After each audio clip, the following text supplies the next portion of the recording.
Halo semuanya, welcome back to my channel, Aditya Siregar. Di episode kali ini aku pengen ngebahas tentang top 5 fiction books yang ada di rak bukuku dan yang udah pernah aku baca tentu saja ya. Buku-buku ini punya waktu terbit yang beragam, mulai dari yang udah cukup lama sampai yang baru-baru ini aja terbit. Apa aja bukunya? Yuk kita simak sama-sama. Let's go.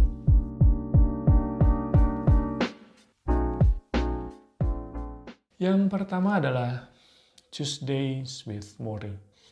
Ini adalah salah satu buku non-fiction pertama ya, awal-awal yang pernah aku baca.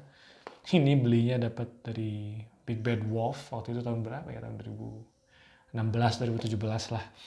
Udah lama banget pengen baca buku ini waktu itu, karena aku suka banget sama novel-novel Mitch Albom. Antara ada Timekeeper, terus ada The Magic Strings of Frankie Presto, kemudian ada juga apa ya, The Five People You Meet in Heaven, terus aduh apa ya, lupa.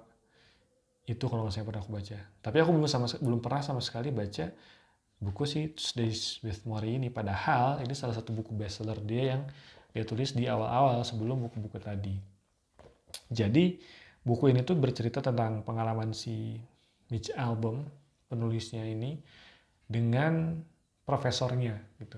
Nah si profesornya ini dia terkena penyakit sampai ya harus apa ya, dirawat di rumah dan ya menghitung hari sampai hari kematiannya gitu. Nah, si Mitch Albom ini dia sebenarnya nggak begitu dekat dulunya dengan si profesor ini, cuman ada satu momen ketika dia datang berkunjung ke sana buat nengokin profesornya ini, lalu kemudian ya dia banyak bercerita lah dan dapat life lessons dari obrolannya dengan sang profesor tadi gitu. Buat kalian yang belum terbiasa baca non-fiksi, ini merupakan salah satu buku yang cocok sebagai entry point sih. Next, yang kedua adalah Quiet dari Susan Cain. Buku ini juga salah satu yang cukup membuka banyak apa ya, perspektif baru gitu. Sebagai seorang yang sepertinya introvert gitu ya, dan gak banyak ngomong dari dulu, ini buku yang merupakan guide untuk orang-orang kayak aku sih. Dari judulnya aja udah kayak The Power of Introverts in a World That Can't Stop Talking gitu. Ini buku pertama kali aku beli di tahun berapa ya? Lupa tahun berapanya, cuman jarak antara beli dan bacanya itu cukup lama gitu. Aku beli di tahun sekian, tapi baru dibaca beberapa tahun kemudian. Itu cukup lama mengendap dan tuh kelihatan dah agak buluk ya. Ya jadi buku ini tuh basically membedah seluk-beluk introvert sih. Kalau nggak salah di TED Talk-nya aja, si Susan Cain ini dia ngomong kalau dia tuh nulis buku ini selama beberapa tahun, cukup lama lah. Cukup lama sampai akhirnya jadi dan bisa diterbitkan. Banyak konsep-konsep tentang psikologi, tentang apa namanya, tentang ya manusia lah yang aku dapatkan dari buku ini. Salah satunya adalah konsep tentang flow, gitu, konsep banyaklah tentang gimana cara otak introvert dan extrovert itu bekerja gitu ya. Gimana tentang kisah seorang profesor yang dia tuh introvert tapi ketika berbicara di depan orang tuh kayak extrovert banget. Nah ini aku dapat dari sini. And it's a guidebook for introverts that want to succeed. Very recommended. Yang ketiga adalah Range dari David Epstein. Ini ini benar-benar salah satu yang apa dibandingin yang Quiet tadi, ini sangat eye opening.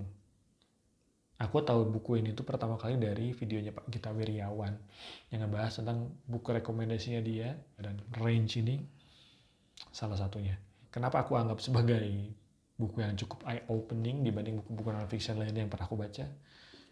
Kalau buat aku nih, aku jarang banget mandain apa namanya buku dengan sticky notes itu, tapi ini satu-satunya buku yang gue tandain pakai sticky notes karena banyak parts-parts penting yang ada dalam sini gitu.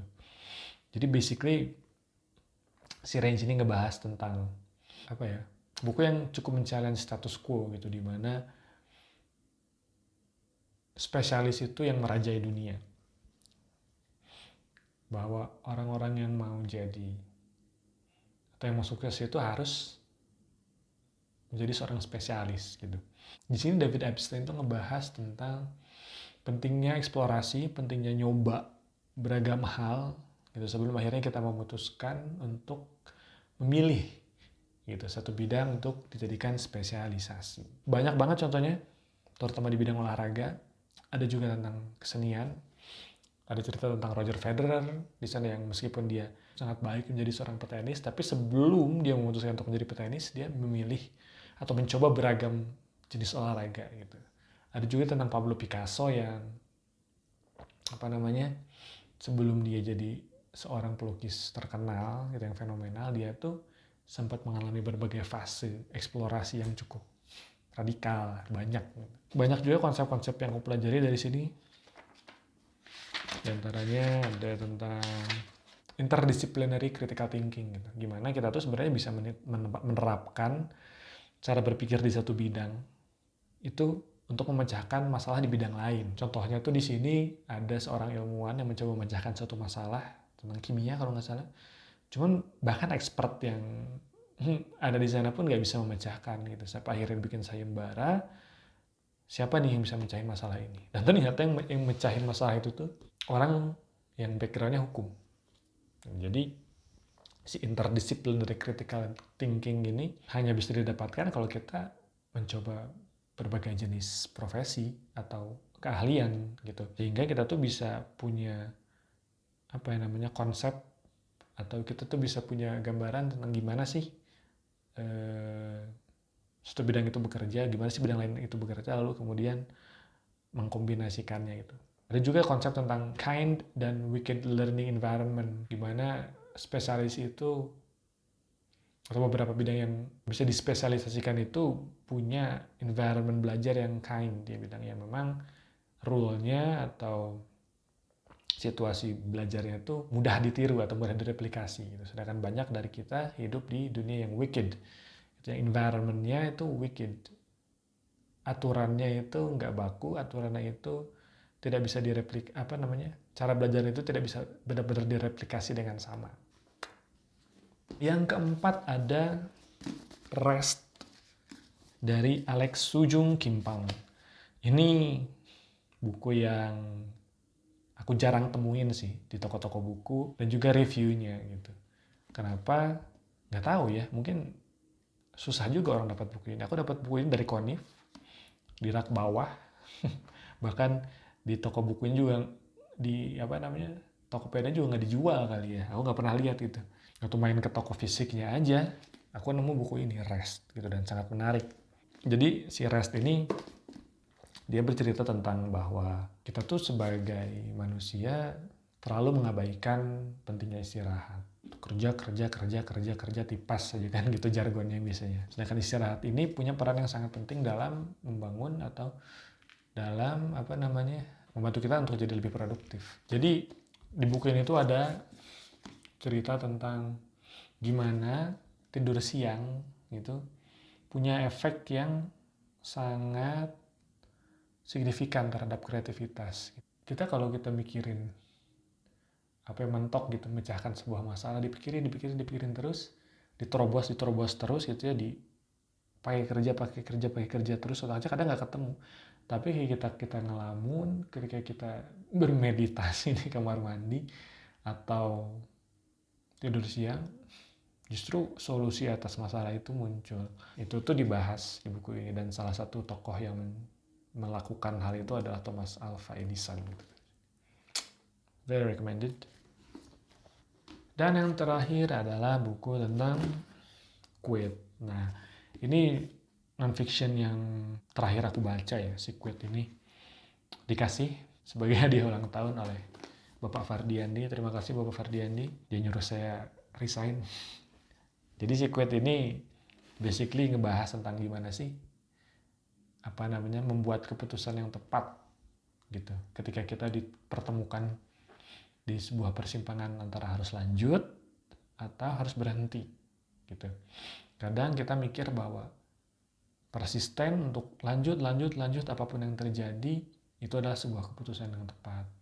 Padahal berhenti juga bisa menjadi opsi gitu untuk kita tuh mencapai goal yang sebenarnya kita mau. Di sini contohnya adalah dia ngebahas tentang expected value. Expected value itu ketika kita menimbang sebuah keputusan, nilai yang keluar dari keputusan itu lebih banyak negatifnya atau lebih banyak positifnya. Sederhananya gitulah. Dia ngambil contoh tentang seorang dokter kalau nggak salah yang dia tuh udah lama bekerja di satu perusahaan, cuman dia nggak happy. Nah, ketika dia curhat ke si penulisnya, si Annie Duke ini, gue harus keluar nggak ya? Karena ditawarin pekerjaan lain nih, gitu. Tapi gue udah lama di sini, gitu, dan secara financial cukup baik, cuman ya dia nggak happy gitu. Si Annie Duke dia cuma nanya gini, persentase kamu gak happy-nya kalau stay di pekerjaan ini berapa persen? Terus si dokter itu ngejawab 100%. Kalau kamu berhenti, persentase kamu gak happy-nya berapa? 50%, 50% gitu.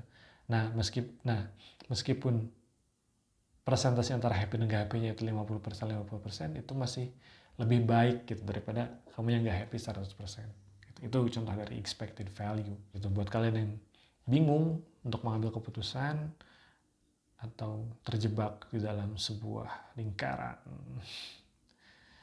kebingungan, kegelisahan atau tidak, aku sangat menyarankan kalian untuk baca buku Quit dari Annie Duke ini. Oke.